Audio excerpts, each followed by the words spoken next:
আমি প্রথমে ভেবেছিলাম এই বিষয়টার উপরে কথা বলবো না, কিন্তু ওয়েস্ট বেঙ্গলে এই বিষয়টার উপরে প্রচন্ড কন্ট্রোভার্সি হচ্ছে, সেই জন্য আমি আর চুপ করে থাকতে পারলাম না।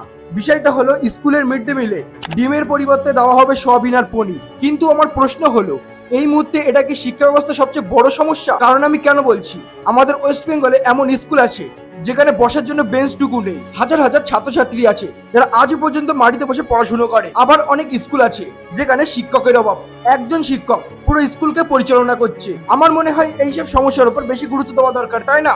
তার বদলে এখন আলোচনা হচ্ছে বাচ্চাদের মিড ডে মিলে ডিম থাকবে কি থাকবে না। দেখো, মিড ডে মিল নিয়ে যদি কথা বলতেই হয়, একটা ডিম 5 থেকে 6 টাকার খাবার হতে পারে, কিন্তু যারা প্রচন্ড গরিব সেই সব বাচ্চাদের জন্য এটা একমাত্র প্রোটিনের উৎস। দেখো, কিছুদিন আগে আমি একটা রিপোর্ট পড়ছিলাম যেখানে বলা হচ্ছিল যে আমাদের দেশের বাচ্চাদের প্রোটিনের ঘাটতি আছে। তাহলে এমন সময় যদি কোনো পরিবর্তন আনা হয়, সেটা এমন হওয়া উচিত যাতে কোনো বাচ্চাদের প্রোটিনের ঘাটতিটুকু না হয়। দেখো, সরকারের কোনো সিদ্ধান্তকে আমি বিরোধিতা করছি না, যে সিদ্ধান্তটা নেওয়া হোক সেটার জন্য আগে বাচ্চাদের কথাটা ভেবে নেওয়া হোক।